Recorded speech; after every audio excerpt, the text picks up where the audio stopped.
Now, if there is anything that cannot be stopped in the world, it's water.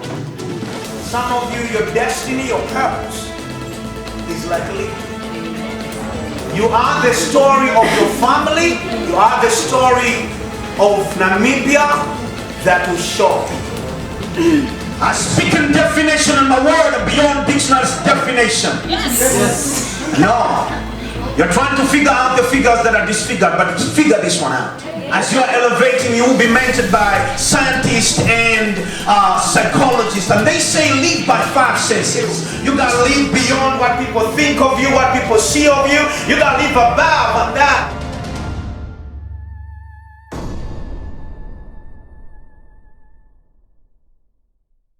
He's an author of Designed Destiny, which is this book.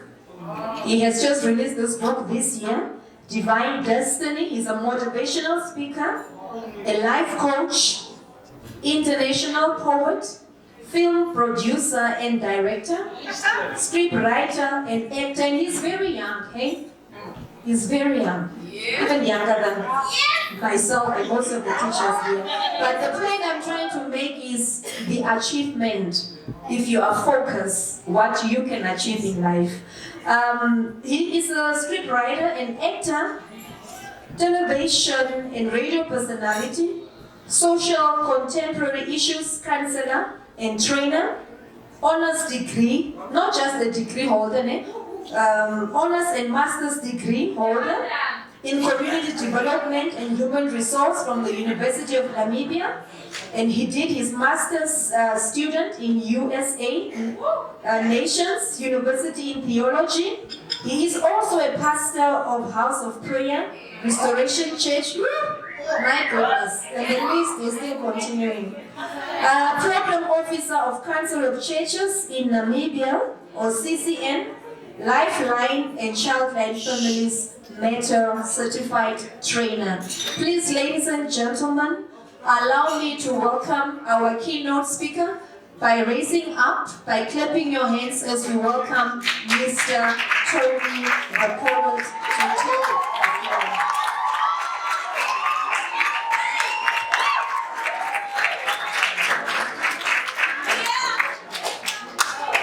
Thank you. Stories.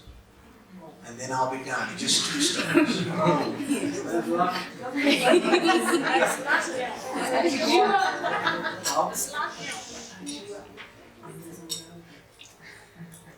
The first one, if you do watch NBC, I have a friend of mine, Selma. She's the host of Tupopieni. She's a geologist. So one day I visited at her place. So presenting on TV is a hobby, what she does. Professionally, what she works in the office. She's a geologist. So I visited her once at her house, and she was busy working on this massive, big computer. And I couldn't understand what she was doing, because on the computer there were just lines and lines and lines, and I have no idea what she's doing. So I said, can you show me what you're doing? I want to understand your world. So she says, Tony, get close. I get close to the computer. And she says, this is water. Her job is that companies all over the world would send her a map. And she has to figure out that map, where exactly on that map there's oil. So she sits down to begin to break down the map and identify particle by particle to find out where there are minerals or oil. Minerals like diamond, gold. So I sat down there and said, okay, show me, how do you identify, because water, rocks, how do you know which one is which? And then she begins to break it down for me. It's in the middle of the water, and this part she was showing me was part of the curve of South Africa. And she says, when you see the layers, some of them they're a little bit dark blue. It might show that there is some oil there. But I don't understand the color. She knows the colors and stuff like that. What am I trying to say from this story? When you see some people walking by, simple. When you meet her in person, very simple being. But when you go to the details of who she is, it's a massive ocean of water that you can't finish. So where you are seated, they have offered you a glass of water. Yes. Now, the first assumption and imagination is that it is water. But what can you make out of water? Plain water. You don't have, okay, it's okay. So many things that you can make out of water. Now, if there is anything that cannot be stopped in the world, it's water. Water can penetrate any rock, can pass anywhere. If the flood comes, no matter how big this building is, water will find its way in here. Now, when you look at liquid, some of you, your destiny, your purpose is like liquid. It has to be able to penetrate and pass so many walls. Now, I won't break down the purpose of water, but I'm believing that scientifically proven your body, is it 70% or 60% contains water? Yes.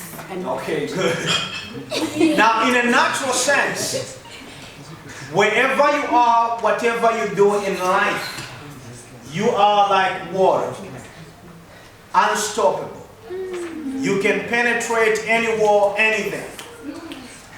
So I started by showing you how they find minerals in the water, diamond, gold, in the middle of the ocean. They find those minerals. Now imagine you being that kind of power and what you carry inside you. Unstoppable. Unstoppable. So you should move from here. As you write your exams, as you do whatever you can do, just know you have a powerful liquid that can quench the thirst of Africa. I receive it. Now, Africa is thirst for so many things. So many things that we're thirsty about. Whether be it power, purpose, Yes. destiny, we are thirsty to become the best that we can be. So you should understand that within your fingerprints, your eye print, your voice print, all the prints within you carries that power to quench the thirst for Africa. My last story that I'll share with you is about myself. I'm a prince. Not by books. Biologically, my father was a king. Yes. I knew it.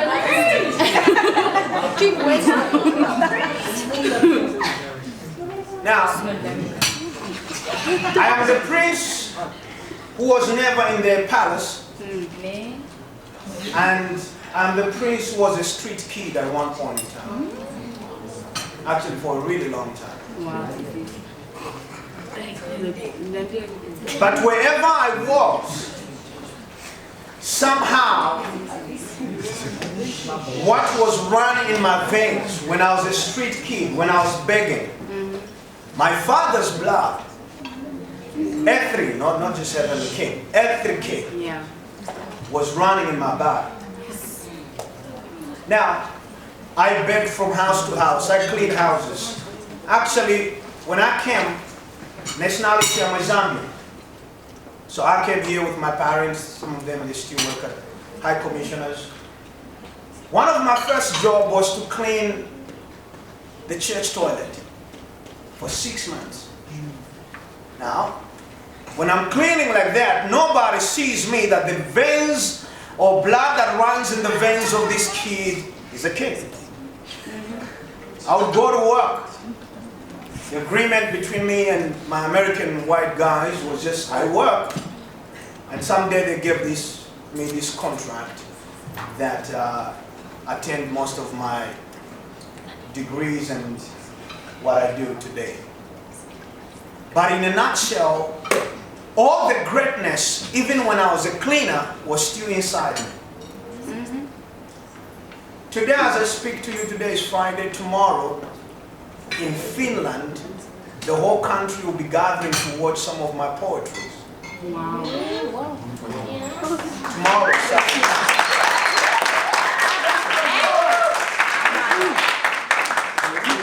So I'll be here in Africa, and some white people in Finland Island, the whole nation, as they celebrate whatever they celebrate, they requested me to send some of my poetry. Now, wherever you find yourself, and life is going to hit you so bad, and I guarantee you, storms will come, hard times will come, pain will come, but just know, somewhere within your veins runs the blood of a king.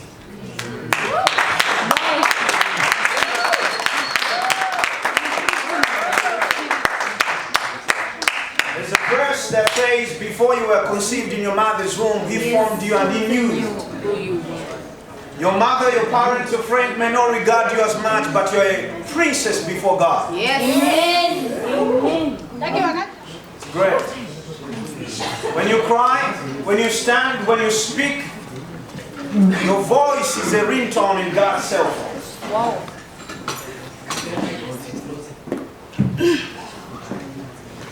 So you should understand, when life hits you, when you're broken, actually you are never even broken. You can be bruised. You can be hit from left, right, and center, but within your veins, there is power that is unstoppable. As you are preparing for exams, as you are preparing for life, you have just finished one stage of life, and you're about to enter into another stage. And the stage you are entering into, it is called the stage of accountability and responsibility. So the stage you are entering into is accountability and responsibility. Whatever action you take, every action has a reaction. Yes. So you should understand that from now on, as you elevate to the next level, looking forward to the dreams of being in a tertiary institution, looking forward to the dreams of becoming the best that you can be, you have just crossed to the next stage of responsibility and accountability. I'm going to intensify this a little bit by saying, the reason I wrote that book, I wasn't intending to write the book anyway. I had so many other books that I needed to write, but this particular one, I had to write it for Africans, and the whole content is Africa. Because we are right now having a generation that feels the world owes you something. It's like your parent owes you something, like you are just here to receive. Now I'm telling you, you are entering a stage of accountability and responsibility. So you should understand that the stage you're entering into, there will be no handouts. It's unfortunate. There will be no handouts. Everything that you see, the greatness you see in people that you admire, 90% of them, they had to work and sweat. Accountability and responsibility. The grades you're going to have after you write exam, you own them. They are yours. You are accountable and responsible for them. Nobody else. You are.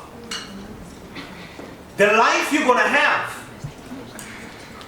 When I begin to grow, I realize I read so many books. One of the writers says there are no mistakes in life.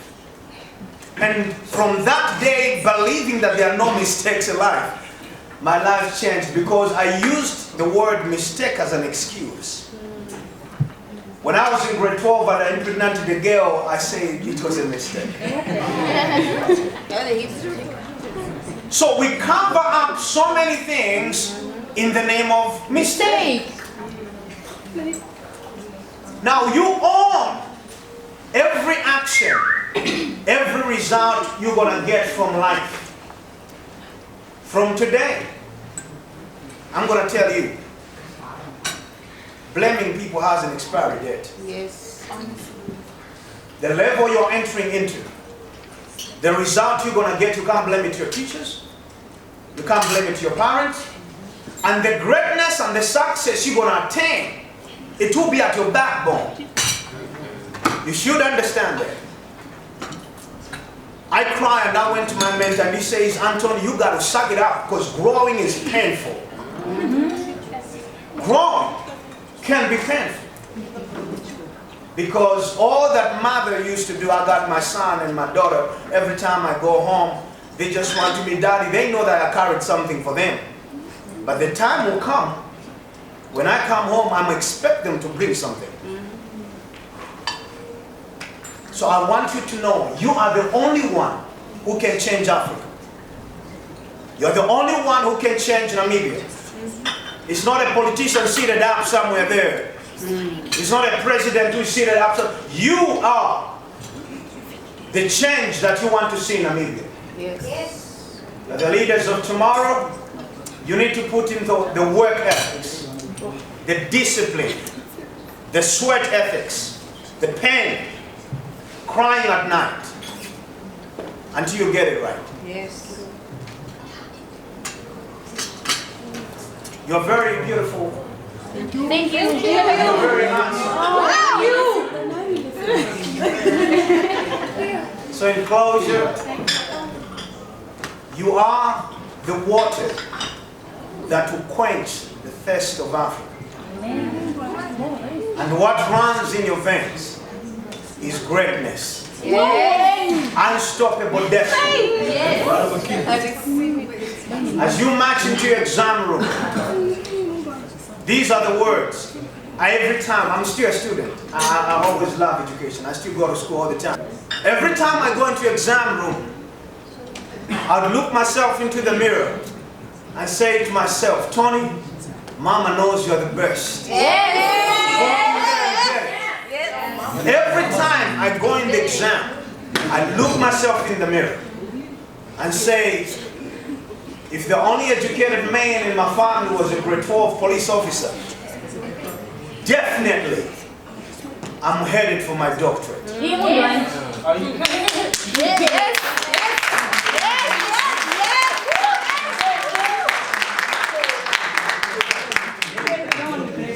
You are the story. You are the story of your family. You are the story of Namibia that will show.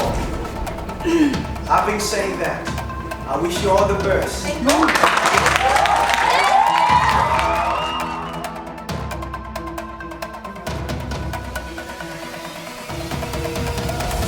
I speak in definition and my word beyond dictionary's definition. Yes. No. You're trying to figure out the figures that are disfigured, but figure this one out. Might be your first encounter with me. I'm Tony the poet. I speak sense to those who are senseless, and those with sense, they see me senseless, but wait.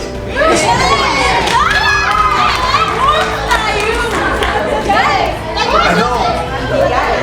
Sense is rooted in your moral and belief system. But what if your moral and belief system is contradictory to mine?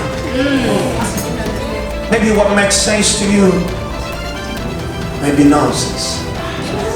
To me.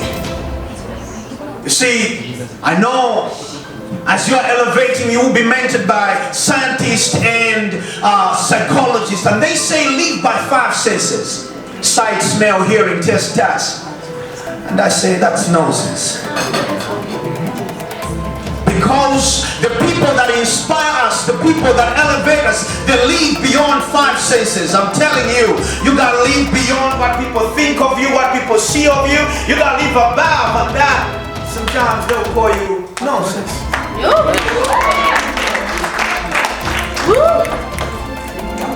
To live an extraordinary life, you can't live a normal life. Therefore, what you do and what you say, they'll say it's nonsense. To be honest, I'm inspired by the greats. And I follow their footprints. When I hear their heartbeat within my breath and within my veins, I see that beyond the shadows that I see, there is greatness, and I can only walk into it by faith and not by sight. And they will call me nonsense. Thank you very much.